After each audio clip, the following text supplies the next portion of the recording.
જીન શાસનની રક્ષા વૃદ્ધિ નિમિત્તે સર્વે જીવો મોક્ષે જાવ એવી શુભભાવના, સાધુ સાધ્વી ભગવંતોનો સ્વાસ્થ્ય નિરામય બને અને સર્વ તપસ્વીઓના આરાધકોની તપ આરાધના નિર્વિઘ્ને પરિપૂર્ણ થાય એવા શુભભાવ સાથે 12 નવકાર સદસ્ય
આપણી યાત્રા આગળ વધારતા આજે 11મી ગાંઠો પર આપણે કરીએ એ પૂર્ણેશ એમની માટે તે શબ્દ ભગવાન આપણે સૌથી સ્મરણ કરીએ. યોગાદેવ આદેશ્વર ભગવાન એમના સાનિધ્યનો એમનું શરણનો સ્વીકાર કરી શુભ સંકલ્પ કરીએ.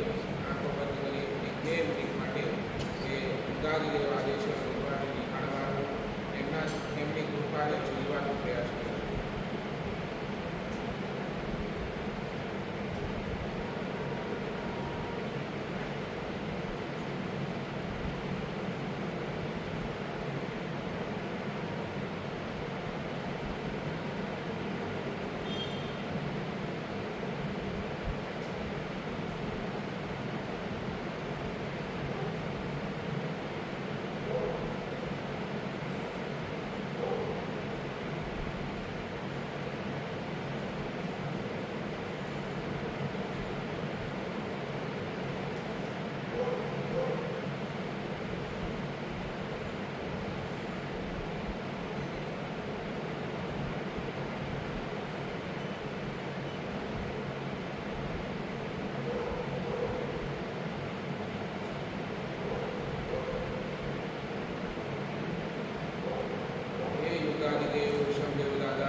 ઇન્ડિયાની એક ટાયર કંપની, એના ટાયર કાંઈક વેચાતા નહોતા એટલે એને વિચારી કાંઈક એડવર્ટાઇઝમેન્ટ કરીએ જેથી કે આપણા ટાયર શું છે વેચાય. અને એમણે શું કર્યું, જેટલી પણ ગાડીઓના કંપની હતી, ગાડીઓની કંપની, પછી એ 2 વ્હીલર હોય કે પછી 4 વ્હીલર, જેટલી પણ આ ગાડીઓના માલિકો હતા ને એમના એડ્રેસો મેળવ્યા અને એમના એડ્રેસો ઉપર લઈ અને પત્ર લખ્યો. અને પત્રની અંદર એમને બહુ સરસ મજાની લાઈન લખી અને લાઈન હતી, તમે તમારા જીવનની સાથે જોખમ લઈ રહ્યા છો, તમારા ટાયરને બદલવાનો સમય થઈ ગયો છે. શું લખ્યું? તમે તમારા જીવન સાથે જોખમ લઈ રહ્યા છો, તમારા ટાયરને બદલવાની જરૂર થઈ ગઈ, સમય થઈ ગયો છે. અને આ એક લાઈને એટલી બધી અસર કરી કે એનો ધંધો જોરદાર ચાલી પડ્યો. બધા કે કહેવાના આ ટાયર.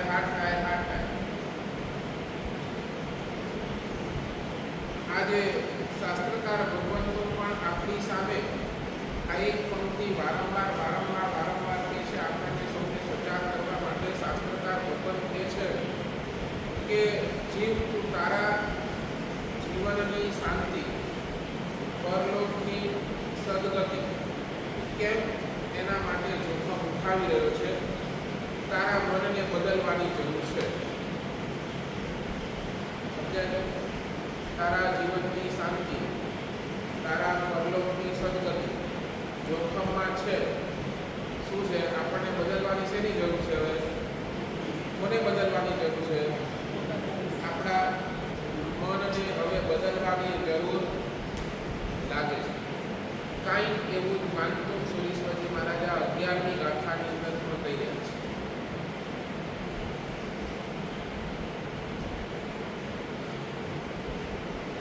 આ જગતની અંદર શ્રેષ્ઠમાં શ્રેષ્ઠ તત્વ કોઈ હોય ને તે પરમાત્મા છે. આ જગતની અંદર ટોપમાં ટોપ કોઈ વ્યક્તિ હોય ને તો એ પરમાત્મા છે. અને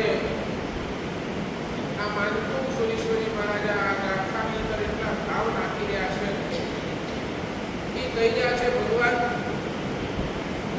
જે દિવસે મેં તમને જોયું, જે દિવસે મેં તમારા દર્શન કર્યા, એ દિવસેથી હું તમારા ઉપર એટલો બધો મોહિત થઈ ગયો છું. આ ભગવાન તમે કેવો જાદુ કર્યો છે, કેવો જાદુ મારા ઉપર કર્યો છે કે હું તમને જોઉં છું ને તો હું તમને જોયા કરું છું. આંખના પલકારા માર્યા વગર બસ મારી આંખો તમને જ, તમારા મુખ મૂકીને તમારી આંખોને જોયા કરે છે. મારી આંખો તમારા મુખ પરથી હટતી જ નથી. ભગવાન તમે કેવું કામણ કર્યું છે, મારા કાળજા ઉપર એટલો બધો કામણ કર્યો છે કે કદાચ છે ને મારી સામે રૂપના અંબાસામાં કોઈ દેવ આવી જાય, કોઈ દેવી આવી જાય ને તોય એ તમારો કામણ એટલો બધો જોરદાર છે કે મારું હૃદય તમારા સ્નેહથી, તમારા દર્શનથી એટલું બધું ભીંજાઈ ગયું છે કે હવે આ મારું મન છે ને બીજે ક્યાંય ફસાવાનો. બસ ભગવાન તને જોયા કરું અને અંદરમાં હું ભીનો થયા કરું. બસ આટલું. સાચું બોલો. એક ભિખારી હોય, ભિખારીને રોજ એંટવાડ મળતી હોય, બરાબર. અને કોક દાડો એને રસગુલ્લા ખાવા મળી જાય. સાચું બોલો. એ દિવસે એની નજર રસગુલ્લા પર હોય કે એંટવાડ પર હોય, બરાબર ને? એને કોઈ એને આપે ભરપેટ રસગુલ્લા ખા, તમે આજે જેટલા રસગુલ્લા ખાવા એ ખા, સાચું બોલો એ શું કરશે? એ એઠવાડને તો આ એઠા ઘાટ તો છે જ, પણ આજે તો શું છે, જેની મજા માણવાની છે આ રસગુલ્લાની. તેમ શાસ્ત્રકાર લોકો એક જ વાત કરે છે કે આ જગતની અંદર જેટલા પણ બીજા તત્વો છે ને, જેટલી પણ બીજી વસ્તુઓ છે જે મારી આંખને, મારા મનને લોભાવી રહી છે ને, ભગવાન તારું દર્શન એવું જોરદાર છે, એવું જોરદાર તારું દર્શન, તે મારા ઉપર આટલું કામ કર્યું છે, બાકી બધું મને એઠવાડ લાગે છે, એક તું જ મને ટોપ લાગે છે.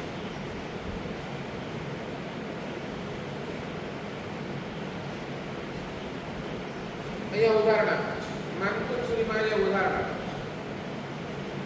કોનો ઉદાહરણ? તો ક્ષીર સમુદ્ર. આમ તો જનરલી હરકભાઈ સમુદ્રનું પાણી કેવું હોય? ખારું હોય, બરાબર ને? સમુદ્રનું પાણી તમે ક્યાં પણ જાઓ તો એ તમને ખારું મળવાનું, પણ આ એક ક્ષીર સમુદ્રનું પાણી એવું છે ને, એના ઉપર ચંદ્રના કિરણો એના ઉપર પડે છે અને નિર્મળ જળથી છલકાતો એ ક્ષીર સમુદ્ર, એના પાણી કેવા છે? મીઠા છે. એના પાણી કેવા છે? બહુ મીઠા છે. અને આ મીઠું પાણી પીધા પછી ખારા સમુદ્રનું પાણી કોણ પીએ? બોલો, સમજ્યા છે?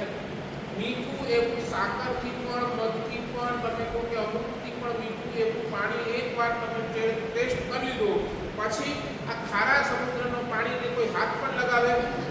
ન જ લગાવે. બસ એ જ રીતે ભગવાન તારી કૃપાના નીર એટલા બધા મને જામી ગયા છે, મને એકદમ પસંદ પડી ગયા છે કે એની સામે બધાએ જળ મને કેવા લાગે છે?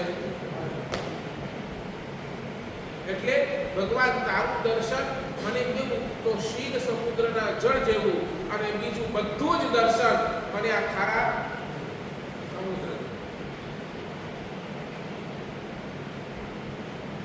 વાત આપણી ચાલી થઈ.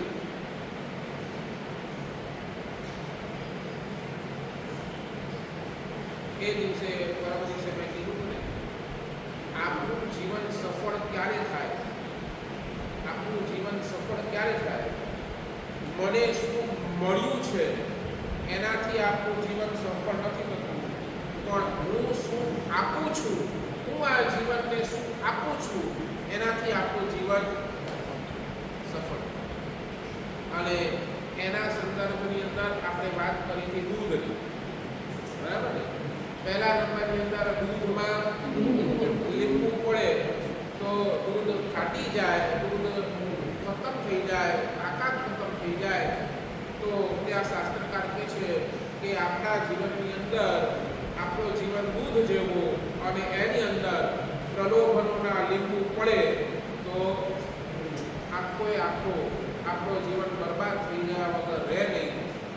5 ઇન્દ્રિયોને આ પ્રલોભનો 24 કલાક સતાવે છે. 24 કલાક આ પ્રલોભનોની અંદર આ જીવ બેઠો છે. છઠ્ઠા મનની અંદર તો એટલા બધા વિકલ્પ, બરાબર ને? મન પાસે હંમેશા ચોઈસ છે. મન પાસે શું છે? ચોઈસ છે. અને ચોઈસની અંદર એટલો બધો પાગલ બની જાય, આ લઉં કે આ લઉં, આ લઉં કે આ લઉં, આ લઉં કે આ લઉં, બસ આની અંદર જ એ પૂરો દિવસ પોતાનો કાઢી નાખે. એટલે શાસ્ત્રકાર એમ કહે છે જીવ પ્રલોભનોથી બચો. બીજા નંબરની અંદર વાત કરી દૂધની અંદર પાણી. ન દૂધ ફાટે છે, પણ દૂધની તાકાત શું થઈ જાય છે? ધીરે ધીરે ઓછી થઈ જાય છે. ઘણા જીવનની ઉપર પરિબળો એવા હોય કે આપણને નુકસાન ન કરે પણ ફાયદો પણ કાંઈ કરતા નથી. બરાબર? શોર્ટની અંદર કહું તો પ્રલોભનો રાવણ જેવા છે, બરાબર ને? રાવણને એક પ્રલોભનો ગમી ગયું. કયું પ્રલોભન? આંખનું પ્રલોભન, એક સીતાને ગમી ગયું. રાવણ પ્રલોભન જેવો રાવણ છે. અને સામે ઘણા પરિબળો કુંભકર્ણ જેવા પણ છે. કુંભકર્ણ કેવો?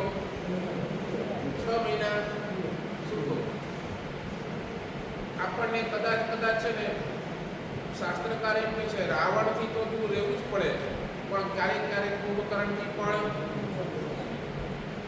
બચવું જ પડે.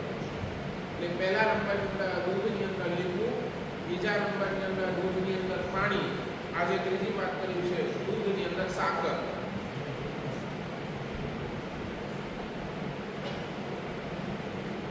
સાચું બોલો, દૂધની અંદર સાકર નાખો ખાટી જાય. દૂધની અંદર સાકર નાખો તો દૂધની તાકાત ઓછી થઈ જાય તો શું થાય?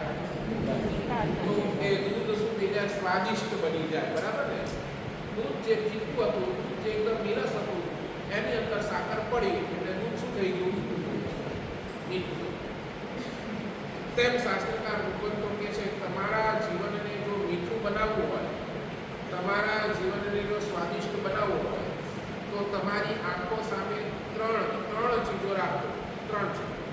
નંબર 1, તમારી પાસે હંમેશા શુભ નિમિત્તો રાખો.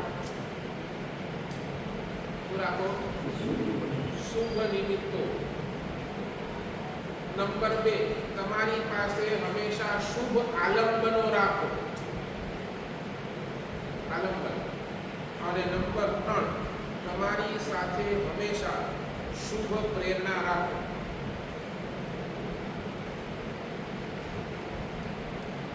3 તમારી પાસે રાખો. એક છે શુભ નિમિત્ત. આ જીવ છે ને નિમિત્તવાસી છે. જીવ નિમિત્તવાસી છે. નિમિત્તોના આધારે આ જીવ જીવે છે. બરાબર? પહેલા પણ વાત કરી, જેવું નિમિત્ત આવે ને તેવું તમે રિએક્ટ કરો. જેવું નિમિત્ત આવે તેવું તમે શું છે? રિએક્ટ કરો. તમને કોઈએ ગાળ આપી, આ શું થયું? નિમિત્ત આવ્યું ને?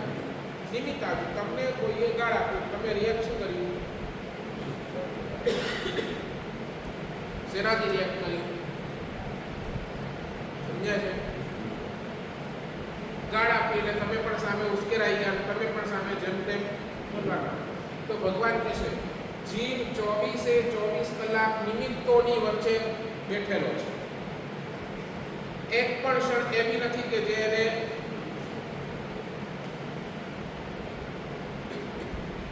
ખાવામાં, પીવામાં, પહેરવામાં, ઓઢવામાં, ફરવામાં, અહીંયા ત્યાં જોવામાં, અહીંયા ત્યાં બેસવામાં, બધે જ તમે જોઈ લો તમને નિમિત્તો અસર, અને નિમિત્તોની અસર થાય પણ છે. બરાબર ને? નિમિત્ત તરત તમે નિમિત્તોની અસર લઈ લો છો. તો ભગવાન કહે છે તું જીવ 24 કલાક સારા નિમિત્તોની વચ્ચે રહે. સારા નિમિત્ત એટલે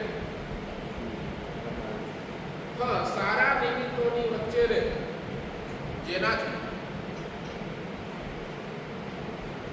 જેટલું તું સારા નિમિત્તોનું સેવન કરીશ એટલું તને, સમજાય છે? આ તું દૂધની અંદર સાકર નાખીશ. આ પ્રવચન શું છે? સારું નિમિત્ત ને? તમે પ્રવચનની અંદર આવો એટલે તમને સાંભળવામાં પરમાત્માના વચનો મળે, એ સારું નિમિત્ત છે. અને સારું નિમિત્ત તમે સ્વીકારો એટલે શું થાય? તમારા જીવનની અંદર સાકર મળે. રાઈટ? તીર્થો શું છે? બરાબર ને? તીર્થોની અંદર જાઓ ઓટોમેટિક તમારા ભાવ કેવા થઈ જાય? અરે આજે હું પાલિતાણા આવ્યો છું, મને પાલિતાણા યાત્રા કરવી છે, આજે આ પાલિતાણાની અંદર નહીં. એમ ભલે હું 24 કલાક ખાનારો માણસ પણ આ પાલિતાણા ગિરિરાજ ચડીશ ને હું કાંઈ ખાઈશ નહીં. બરાબર ને? આવા બધા ભાવ આવે કે નહીં આવે? કેમ આવે આવા ભાવ? તો તમે સારા નિમિત્તોની અંદર બેઠા એટલે ઓટોમેટિક તમારા ભાવ પણ શું થઈ ગયા? ચેન્જ થતા રહ્યા. સારા નિમિત્તોને આંખ સામે હંમેશા રાખો. સારા નિમિત્તોનું સેવન કરો. નિમિત્ત 100% આવશે. જેટલા સારા નિમિત્તો તમે ભેગા કરી શકો, ભગવાન કહે છે ભેગા કરો. કોઈની અનુમોદના થાય છે, સારું નિમિત્ત.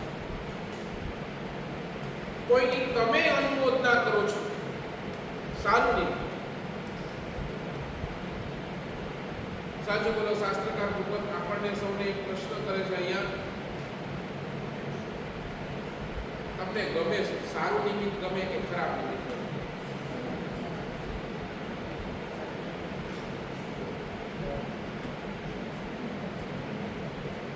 હવે આપણને મજા શેમાં આવે, સારા નિમિત્તમાં કે ખરાબ નિમિત્ત?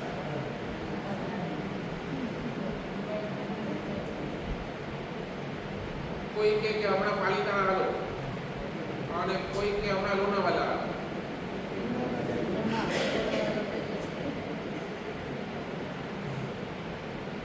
આપણને શું ગમે? અને હજી બીજી વાત કહું, સારા નિમિત્તોની અસર આપણે લેતા નથી, ખરાબ નિમિત્તોની અસર તરત લઈ લઈએ છીએ. સારા નિમિત્તોની અસર આપણે એક લેતા નથી અને ખરાબ નિમિત્ત આવે ને આપણે તરત એના પક્ષની અંદર.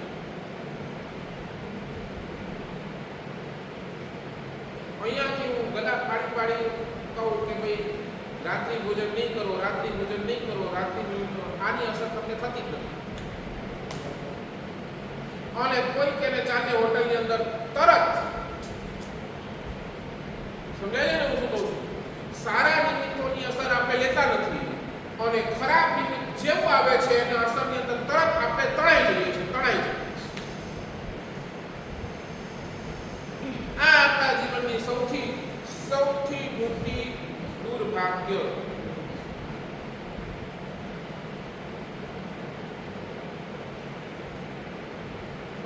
એટલે તો ભગવાન કહે છે જો તને બચવું છે તો એક કામ કર, સારા નિમિત્તોની વચ્ચે રહે. નંબર 2, તારા આંખોની સામે હંમેશા સારા આલંબનો રાખ.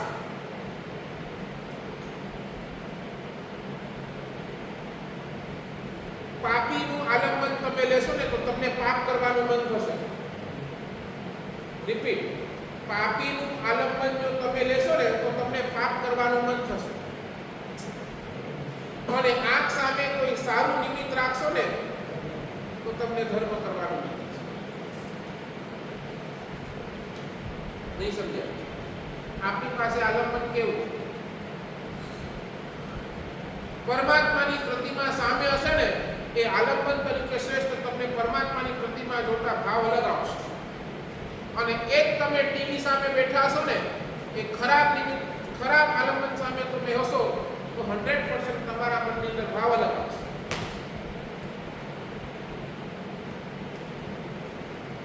ચોવીસ કલાક આંખોની સામે શુભ આલંબન રાખો. શુભ આલંબન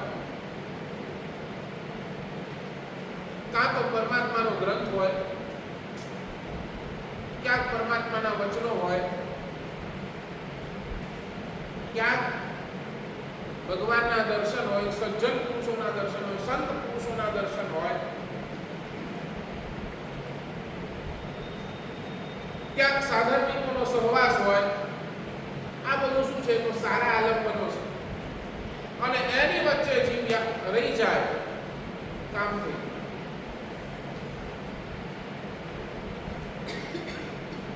અને ત્રીજા નંબરની અંદર તમે જેને ઉપકારી માનો છો ને એની જેટલી પણ પ્રેરણા થાય, જેટલી પણ સારી પ્રેરણા થાય એને અમલમાં. તમારા જીવનની અંદર જેને તમને ઉપકારી માનો છો, આ મારા ઉપકારી છે, અને એના દ્વારા કાંઈક સારી પ્રેરણા આવતી હોય તો એને તરત સ્વીકારો.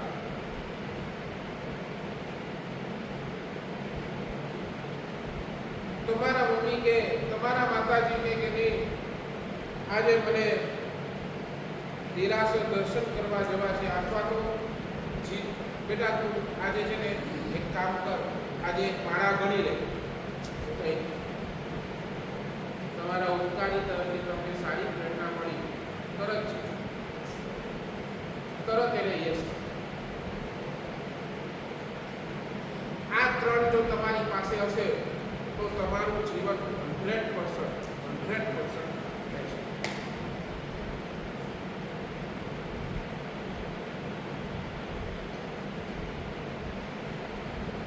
તો તમને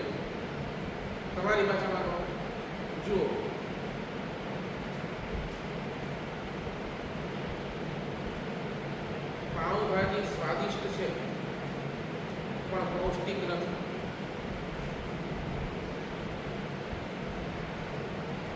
પાઉંભાજી છે તમે આમ ખાવ એટલે તમને આમ બરાબર ને સ્વાદિષ્ટ છે પણ શું કહે છે કે આ પૌષ્ટિક નથી. બરાબર ને પાઉં કેવા, એમાં શાકભાજી કેવી, આ પૌષ્ટિક નથી. સ્વાદિષ્ટ હોવાના કારણે પાઉંભાજી છે ને વારંવાર માણસ ખાય છે. કોઈની પ્રેરણા ન હોય ને તો એની અંદર પ્રવૃત્તિ. બરાબર. નંબર 2, લીમડાનો રસ છે ને, લીમડાનો રસ પૌષ્ટિક છે, સ્વાદિષ્ટ નથી. સમજાય છે? કડું કરી આપે. ચાલો લીમડાનો રસ થોડો કડું કરી આપે. પૌષ્ટિક છે પણ સ્વાદિષ્ટ નથી. ગમે એટલું કે ને કે તમે ભાઈ આ કડું કરી આપું પીઓ, કડું કરી આપું પીઓ, તોય તમે કહો કે આના કરતા નહીં પીવું. બરાબર. પાઉંભાજી તો સ્વાદિષ્ટ, લીમડો પૌષ્ટિક, અને જ્યારે દૂધ અથવા તો દૂધ પાક અથવા તો રસગુલ્લા સ્વાદિષ્ટ પણ છે અને પૌષ્ટિક પણ છે. બરાબર. એટલે એના સેવનની અંદર આપણે હંમેશા તમે મને કહો, ધર્મની જેટલી પણ પ્રવૃત્તિ છે, એ રસગુલ્લા જેવી, એ લીમડાના રસ જેવી, એ પાઉંભાજી જેવી.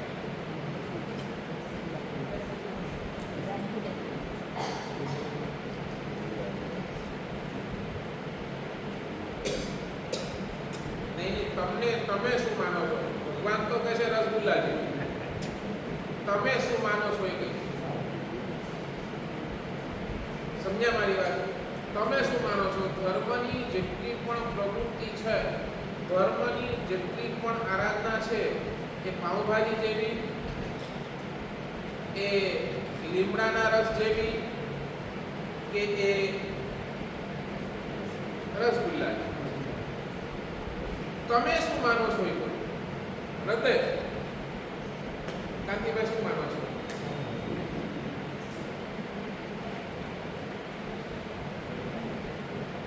ભારતભાઈ શું માનો છો? જવાબ આપો મને, બોલો તો ખરા. શું કીર્તિભાઈ, તમને શું લાગે? ધર્મની પ્રવૃત્તિ કેવી લાગે? જેને ગમે પ્રવૃત્તિ તેને રસગુલ્લા લાગે, ન ગમે લીમડા લગભગ જ્યારે પણ છે ને ધર્મની પ્રેરણા આવે છે ને, ધર્મની પ્રેરણા એક વાત તો ના થઈ જ જાય. એક વાર તો મોઢામાં પહેલો ડાયરેક્ટ ને આપણે કદી હાર નથી પાડતા. પહેલી વાર તો આપણું મોઢામાંથી ના આવી જાય એટલે આપણે છે ને ધર્મની પ્રવૃત્તિ આપણને લાગે છે આ કરિયાતા જેવી છે. ન છૂટકે પીવું પડે એટલે પીવીએ છે. ને મારા શબ્દો, ન છૂટકે કરવું પડે છે એટલે કરીએ છીએ. અને એની સામે સંસારની તમારી દરેકે દરેક પ્રવૃત્તિ, બોલો પાઉંભાજી જેવી, લીમડા જેવી કે રસગુલ્લા જેવી,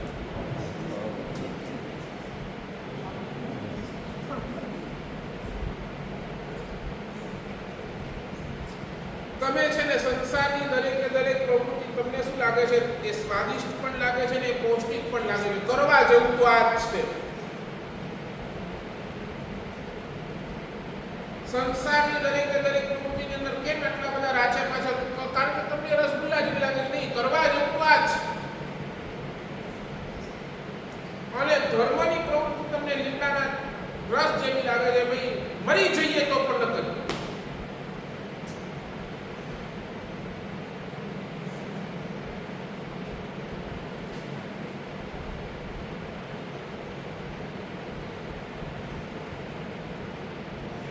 શાસ્ત્રકાર કહે છે ધર્મની દરેકે દરેક યોગ, ધર્મના દરેકે દરેક યોગ, પછી એ પરમાત્માની પૂજા હોય, પછી સામાયિક હોય, પ્રતિક્રમણ હોય, જાપ હોય, ધર્મના દરેકે દાન હોય, શીલ હોય, તપ હોય, ભાવ હોય, ધર્મના દરેકે દરેક યોગ શાસ્ત્રકારે કહે છે પૌષ્ટિક પણ છે અને સ્વાદિષ્ટ પણ છે. પૌષ્ટિક તો છે જ, તમારા આત્માને એ ચોક્કસ ઉદ્ધવ ગતિએ લઈ જનારા જ છે,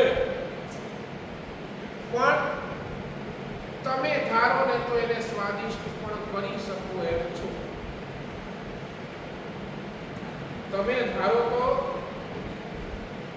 એને સ્વાદિષ્ટ કરી શકો, અને જો તમે બેદરકાર રહ્યા તો એ બેસ્વાદ પણ બની જાય ને.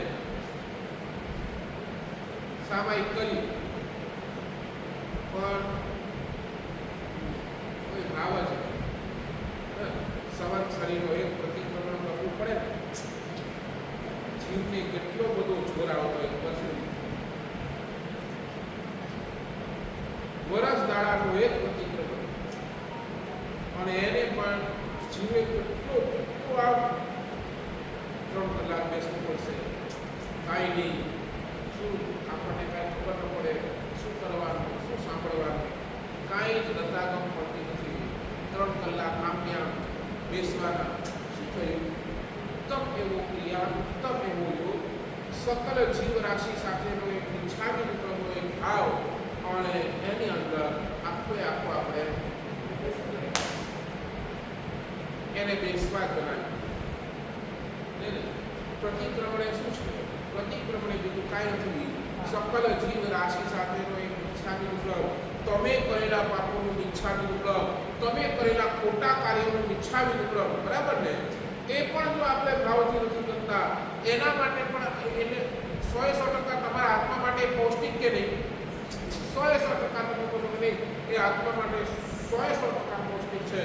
છતાંય આપણે એક દિવસ આવી અને એને પૂરો બેસ્વાદ કરી દઈએ, બીજી વાર કે નહીં આ પ્રતિક્રમણ કરવા દેવો જ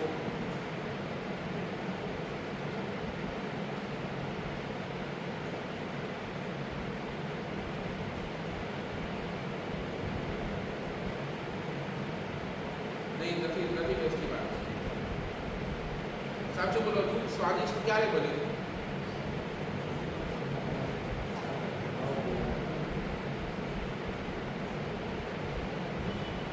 નહીં, હજી નહીં સમજો. મારો કહેવાનો પ્રશ્ન, દૂધ સ્વાદિષ્ટ ક્યારે બને? તમે સાકર નાખીને દૂધ સ્વાદિષ્ટ બની જાય? સમજ્યા? તમે આમ સાકર નાખો દૂધ પીઓ, સ્વાદિષ્ટ બની જાય? નહીં બને. ક્યારે બને છે સ્વાદિષ્ટ? બરાબર ને? દૂધ છે ને, દૂધ એ સાકરને પોતાની અંદર પ્રવેશ કરાવી દે એટલે સમજે ને, પોતાની અંદર ઓગાળી દે, પોતાની અંદર ગાળી દે, તો શું થાય? એ દૂધ સ્વાદિષ્ટ બની શકે છે. બરાબર ને? દૂધ કે નહીં, હું સાકરને મારી સાથે જોડીશ જ નહીં.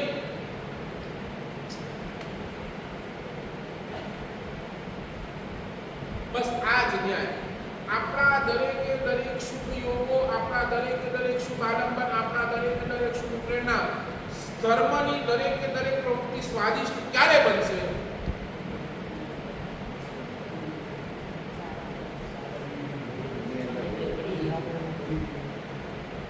એટલે ભણી જવું એટલે શું? ભાવને ઉમેરવું એટલે શું? મને સમજાય એવું બોલ.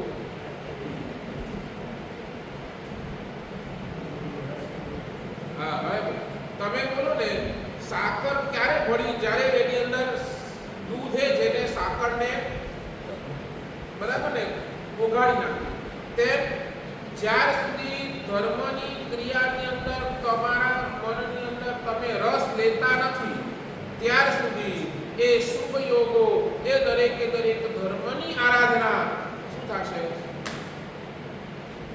તમે એની અંદર ભળશો જ નહીં.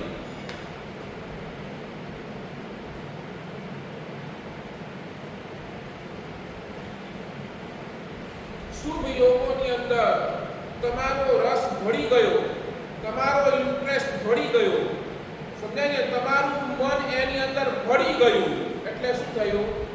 આ ધર્મની ક્રિયા પણ સ્વાદિષ્ટ થઈ ગયા વગર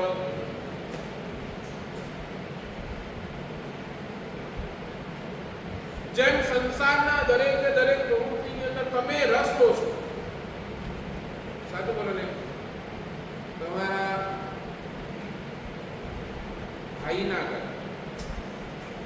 ભાઈના ઘરે લગ્ન હોય, સાચું બોલો, ત્યારે તમારો રસ કેટલો? તમારા ઘરે લગ્ન નથી, કોના ઘરે લગ્ન છે? ભાઈના ઘરે લગ્ન છે, તમારો રસ કેટલો? કાંતિભાઈ કેટલો રસ લે? સમજ્યા નહીં? તમારા ઘરે લગ્ન નથી, કોના ઘરે લગ્ન છે? તમારા સગા ભાઈના ઘરે લગ્ન છે, તમારો રસ કેટલો? શું ઉપર છે? શું વ્યવહાર છે? તમે શું કહો? નહીં, અરે આ તો મારા જ ઘરનો પ્રસંગ છે. ના બોલો, ના બોલો. ભાઈના ઘરે પ્રસંગ એટલે મારો જ પ્રસંગ.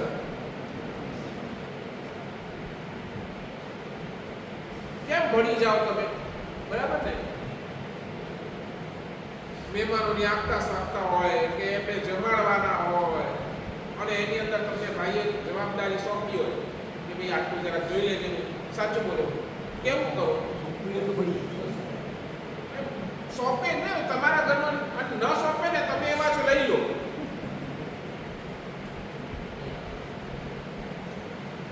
આપની માનસિકતા છે.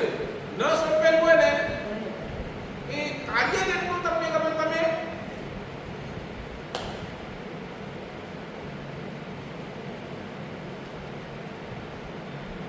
ચાલો છોડો. હજી તમારા ભાઈનું પ્રસંગ, તમે કોઈના લગ્નમાં ગયા છો, કોઈના લગ્નમાં ગયા છો, સાચું બોલો, કેવા પડી જાઓ?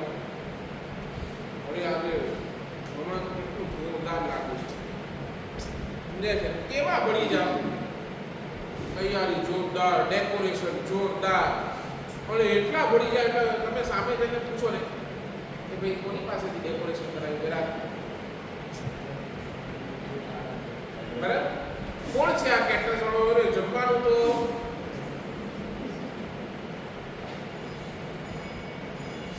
સમજ્યા નહીં? સમજ્યા? કેટલું ભળી જાઓ, તમે ક્યાં સુધી પહોંચી જાઓ ખબર છે? ક્યાં સુધી? કદાચ મારા ઘરે પણ આવો પ્રસંગ હોય ને તો આને જ બોલાવો, બરાબર ને? એ કલ્પનાની અંદર તમે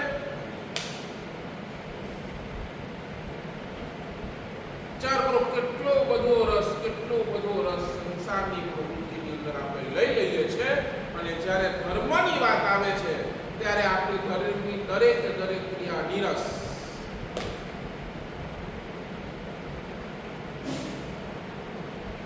સાચું બોલો. આ પ્રવચન અહીંયાથી સાંભળીને જાઓ, રસપૂર્વક સાંભળ્યું હશે ને તો આખો દિવસ પ્રવચન યાદ આવશે. અને જો રસપૂર્વક નથી સાંભળ્યું ને તો અહીંયાથી બહાર જશો ને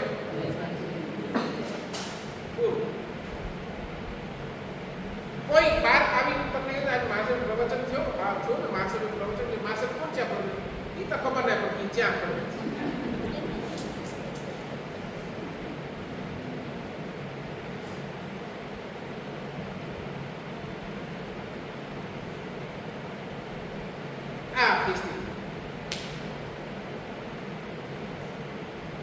નંબર 3 દૂધની અંદર સાકર, અને નંબર 4 દૂધની અંદર મેળવણ. શું બોલો? દૂધની અંદર મેળવણ નાખો. કેટલું નાખવાનું?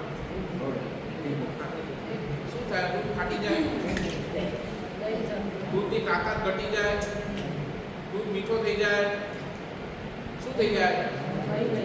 આખો દૂધ એનું રૂપાંતર થઈ જાય. દૂધ આખીને આખી શું બની જાય?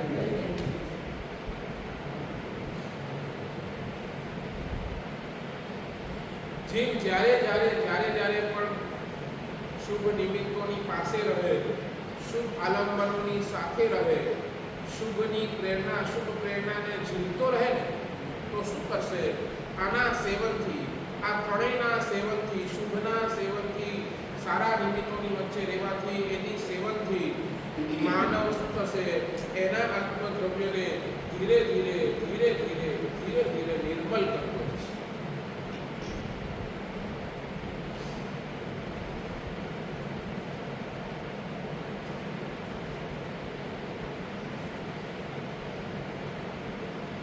આ શુભનો શું કરશે? શુભનો સેવન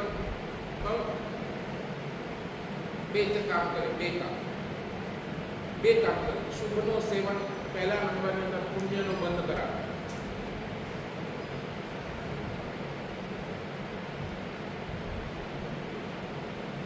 શુભનું સેવન પુણ્યનો શું કરાવે? આત્માને બંધ કરે.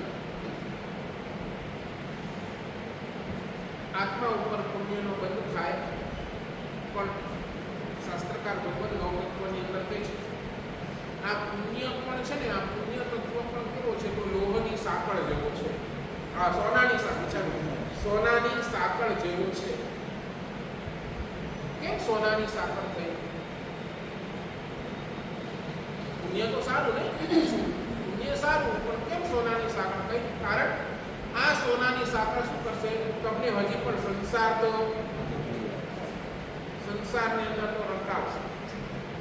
તમારા સંસારની અંદર વળી પાછો જન્મ મરણના ચક્કરની અંદર તમને જવા માટે મજબૂર કરશે. સમજાય છે ને?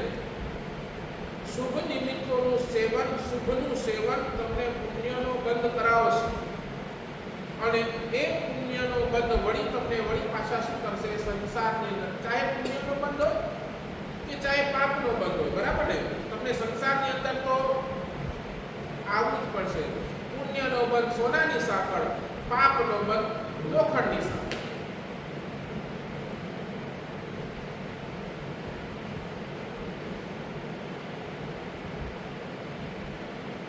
એટલે ભગવાન તો પૂછે છે આપણને બધાને, તમને ઇન્ટરેસ્ટ છે એમાં?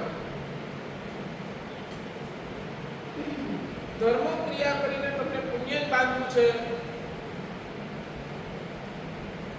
24 કલાક પુણ્યની અંદર જ રમવું છે. આપણો ગોલ શું?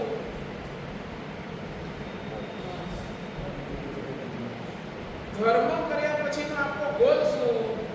બસ મારા પુણ્યના બંધ થતા જાય, પુણ્યના બંધ થતા જાય, પુણ્યના બંધ થતા જાય. એ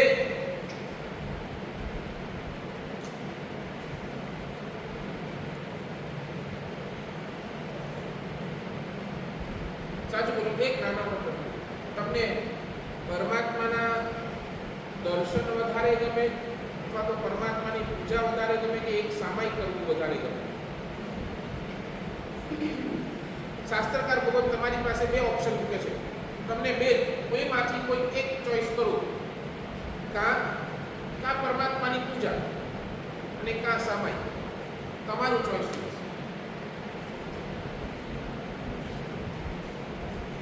બેવ કરવા જેવા છે, પણ તમને વધારે ઇન્ટરેસ્ટ એમાં ભગવાનની પૂજા કે સામાયિક?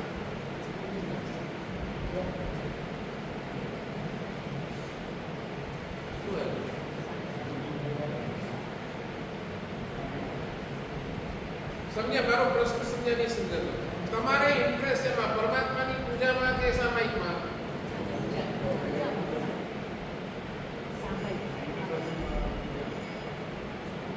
તો શાસ્ત્રકાર કહે છે એ પરમાત્માની પૂજા ધર્મ છે. પરમાત્માની પૂજા ધર્મ છે, પુણ્ય પાવ છે. એક સામાયિક કર્મની નિર્જરા. તમારું ઇન્ટરેસ્ટ એક સામાયિક કરો, તમારે શું થશે? એક સામાયિક તમને પાપથી પાછો ઉઠાડશે. ને 48 મિનિટ સુધી તમે શું થઈ ગયા? પાપને છોડી દીધા, બરાબર ને? 48 મિનિટ તમે પાપને બંધ કરી નાખ્યું, બંધ. એટલે શું થયું? સામાયિક છે ને કર્મની નિર્જરા માંડી છે. તમારા કર્મને ખપાવવા માટે, અથવા તો કર્મને બંધ કરો, પાપ એની સામે પરમાત્માની પૂજા શું છે? તમને શું લાગે? હવે તમે સામાયિક બોલ, તમે લેવા દો, હવે તમે ડબલ વાત નહીં.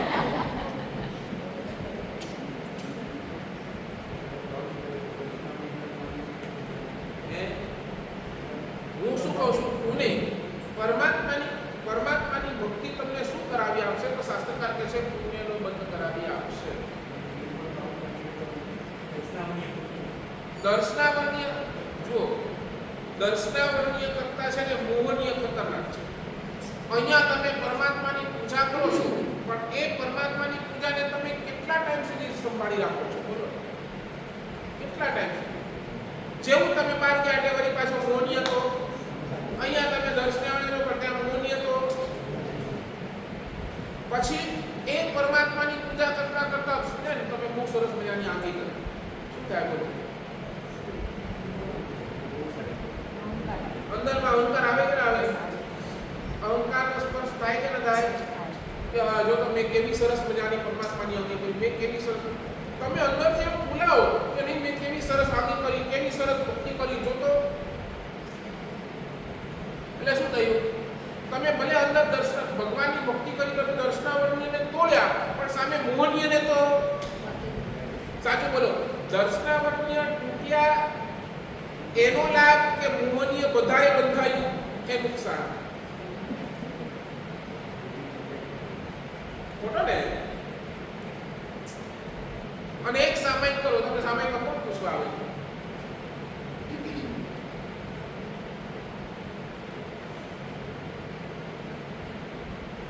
અને હું કહું હજી પણ પુણ્ય છે ને, પુણ્ય એ સોનાની સાંકળ છે. કારણ ચાલો માનું છું પુણ્યની જરૂર છે, કારણ કે એ પુણ્ય તમને સદગતિ અપાવશે. બરાબર ને? પુણ્યથી તમને સદગતિ મળશે, પણ એ સદગતિ માઇલસ્ટોન છે. સમજાય છે ને? તમારું ડેસ્ટિનેશન નથી, એ એક સ્ટેશન છે. તમારું ડેસ્ટિનેશન શું છે? તો તમે કહો મોક્ષ. એ મોક્ષ મંજિલ સુધી કોણ પહોંચાડશે? તો કર્મની નિર્જર.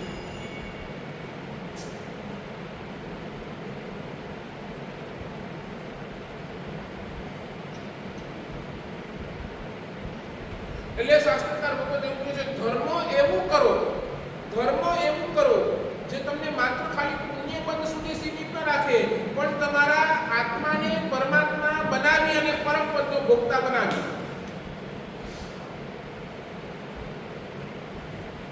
એટલે ધર્મનું અંતિમ ફળ શાસ્ત્રકાર ભગવત વારંવાર કહે છે, ધર્મનું અંતિમ ફળ, આ માનવ જીવનનું અંતિમ લક્ષ્ય એક જ મુક્તિ.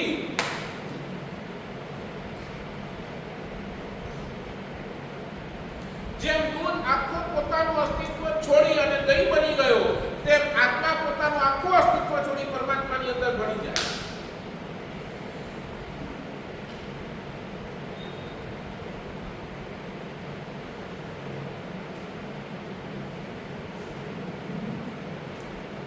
શું લાગે છે આપણે ક્યાં?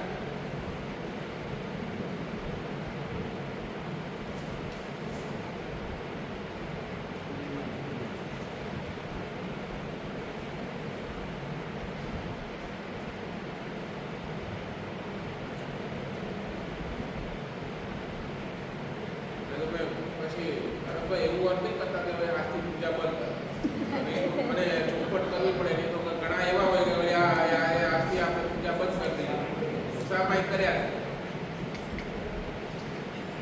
એ જરૂરી છે.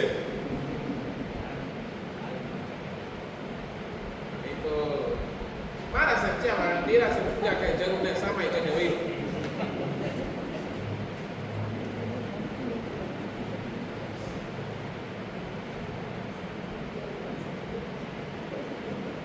બસ આટલી જ ભગવાનને પ્રાર્થના કરો. આ ભક્તામર ગાતા ગાતા આટલી જ પરમાત્મા ભગવાન જે મંજિલ ઉપર મારો અને તારો મિલન થાય ને, એ જ રાહ ઉપર મને મારા કદમ નાખવા છે, મને મારા પગ નાખવા છે. જે મંજિલ ઉપર મને લાગે છે કે નહીં મારા ભગવાન તું મને મળી જઈશ,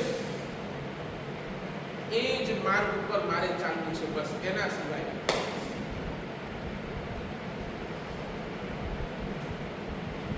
માનતુમ શ્રી મહારાજ આ ભાવ લઈને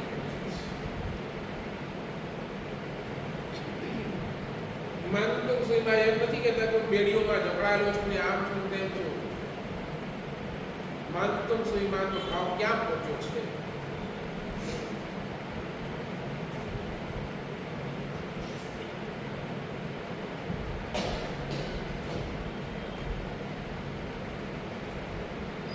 આ છે 11મી ગાથાનો પ્રભાવ.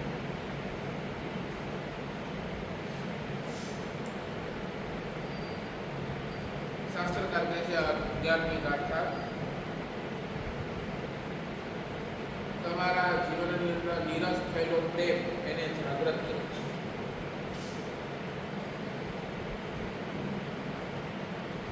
જ્યાં પ્રેમ નથી ને ત્યાં જીવનની અંદર માત્ર ને માત્ર જીવન ન કહેવાય, માત્ર ક્રિયા કહેવાય. સમજી લેજો, ભગવાને પણ છે ને પ્રેમને પહેલા ભગવાન બન્યા ને તો એની પાછળ કારણ શું? તો એ પ્રેમ સર્વ જીવો પ્રત્યેનો પ્રેમ, અને પ્રેમના કારણે પરમાત્મા બન્યા. એટલે ભગવાન કહે છે તારા જીવનનું પણ મુખ્ય લક્ષ્ય શું હોવું જોઈએ? પ્રેમ. આજે ઘર તૂટી રહ્યા છે, ઘરની અંદર અશાંતિ છે, ઘરની અંદર વાદ છે, વિવાદ છે, તકલીફો છે. એનું કારણ એક જ કે આજે ઘરની અંદર પ્રેમ છે ને તૂટ્યો છે. આજે ભાઈ સાથે લડી લે છે,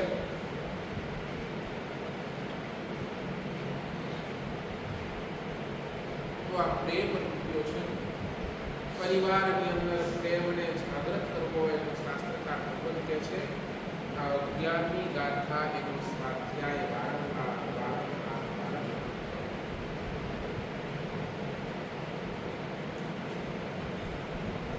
તમારા ઘરની અંદર બહુ ઝઘડા થાય છે, આખો દિવસ તમારા ઘરની અંદર ટેન્શન છે. શાસ્ત્રકાર એમ કહે છે ઋષિ મંડળના બીજ મંત્રની સાધના કરો. ઋષિ મંડળનો બીજ મંત્ર ઓમ રીમ નમઃ, ઓમ રીમ નમઃ, ઓમ રીમ નમઃ, એનો જાપ કરો.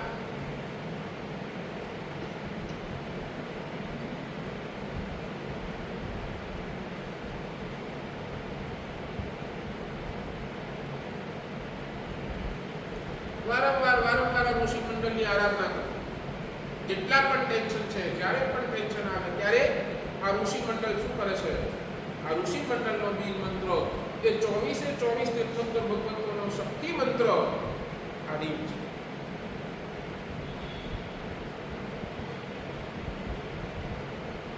અગિયારમી ગાથા શું કરે છે? તો તમારા સૌભાગ્યનો ઉદય કરે છે. ચોકડાની અંદર લખ્યું છે ને કૈવરના શેઠનો સૌભાગ્ય ઓજો, બરાબર ને?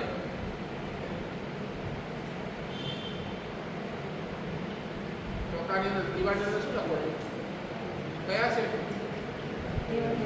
કૈવરના શેઠનો સૌભાગ્ય. આ 11મી ગાથા શું કરે છે? તમારા સૌભાગ્યને ઉદયની અંદર લાગે છે. તમે જ્યાં જશો ત્યાં તમારા ગુણોની પ્રશંસા થશે.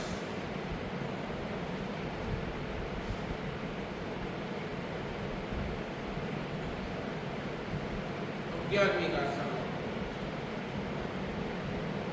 બસ આ 11મી ગાથાનો સ્વાધ્યાય આપણે સતત કરીએ. 11મી ગાથાથી પાણી લઈએ એ આધાર છે. શુભકામના વિનાશાલ